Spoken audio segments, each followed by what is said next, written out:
Is it true that people can hear better after losing their vision? I don't know, you better watch out. I can hear what you're thinking.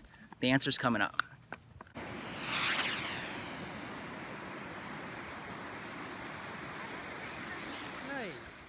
Is it true that people can hear better after losing their vision? I would argue no.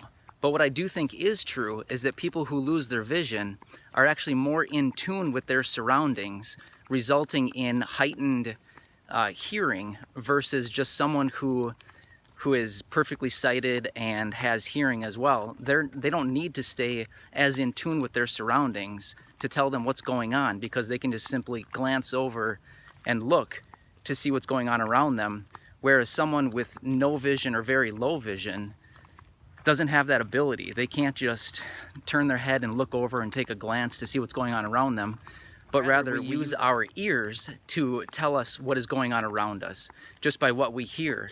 So I would say that for me personally, I would say my vision is definitely not better than anybody else's, but rather my hearing is heightened when I'm out in certain gatherings or out in public places like that, just because I rely on what I hear so much to tell me what's going on around me.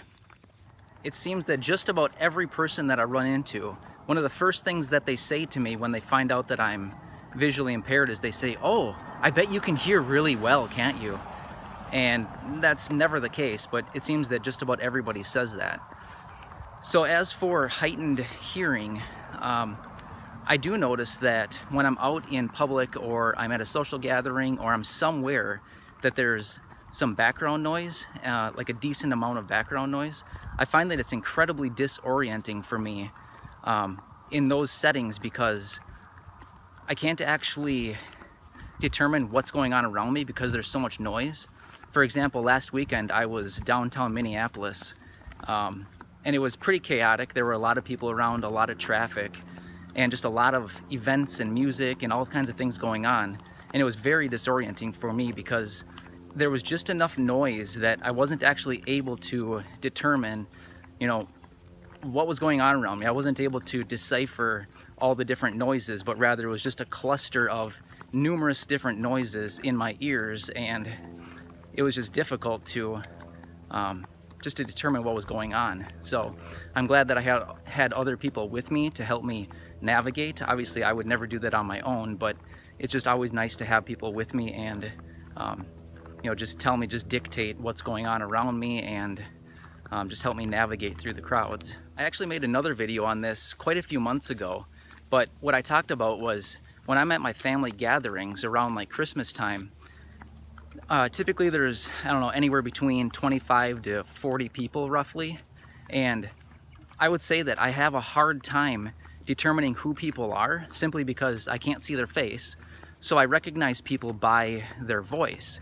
And although I know the sound of everyone's voice, and if I heard it individually, I would be able to determine who that person is. However, in a group setting, for example, like I said, like Christmas or something like that with my family, when there's 25 to 40 people and there's quite a bit of noise in the background, if someone comes up and says, "Hi, Matt," I may not initially know who that person is because I'm still trying to determine, whose voice is that.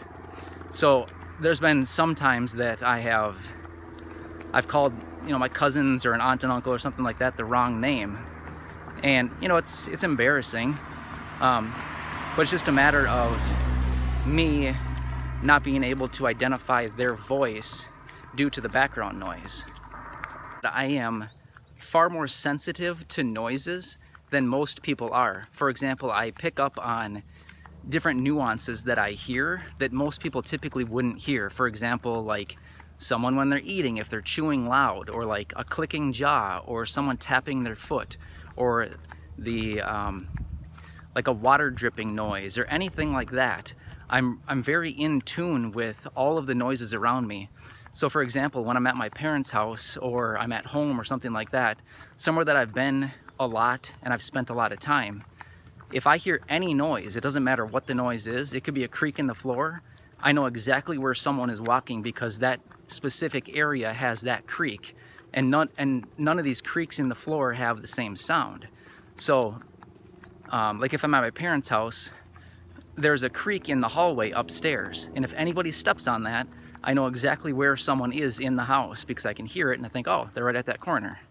Or if I hear a door close, oh, it's like, oh, that's the laundry room door, because it makes a different noise than any other door in the house. So I don't know if anybody else picks up on that, but I know that I definitely do. And I also pay attention to different noises that I hear as far as like the patterns of a footstep. I know that that sounds ridiculous, but again, if I'm at my parents' house and I hear footsteps, I know exactly who it is, whether it's my mom or my dad, because I know who has like who walks at a certain speed, who stomps maybe a little bit more than the other, who has maybe a little quicker footstep than the other one. So those are just two people that I can determine. But even when I'm out in public, I can be sitting on a bench next to a sidewalk and someone runs by, and I can say to someone, whoever I'm with, and be like, oh, that must be a woman. And they'll be like, yeah, it was. And the reason I know that is typically because just the footstep pattern is different than a man. So I can identify people, and you know, I'm not always right, but in some situations I can identify maybe the type of people that are around me based on the foot patterns that I hear. Something else that I do too is I listen very closely to different sounds. I mean, obviously that's what this video is about, but I listen very closely to different sounds along maybe a certain path that I've taken. And then what I do is I can relate that noise. So let's say I'm going on a walk, which I was just doing right now, and then I come back, I turn around and I come back. If I hear that noise, I know exactly where I am, and I may know like in 50 steps I need to turn right. So I use sounds as landmarks to tell me where I am and where to go in the future. So those are some of my experiences with the whole heightened hearing as someone with low vision. I wouldn't say that my hearing is any better than anybody else's, but rather my hearing is more in tune with my surroundings because my vision doesn't allow me to be in tune with my surroundings and look around and see what's around me, but rather I focus in on what I hear, and then I determine what's around me based on what I hear.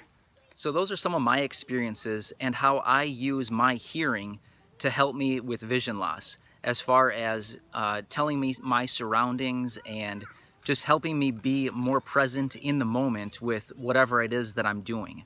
So anyway, if you haven't, do me a huge favor, subscribe to my channel. Otherwise, share my channel or this video on any social media that you may have. It's a pretty new channel, just under 4 months old, and I'm trying to get my message, my face, and just my channel out in front of as many people as I can. So again, if you haven't done so, do me a huge favor, subscribe to my channel. Otherwise, if you have any questions or comments, leave them down below, and I do personally answer all of the questions that come into my channel. Thanks again for watching. I will see you sometime in a future video. Thank you.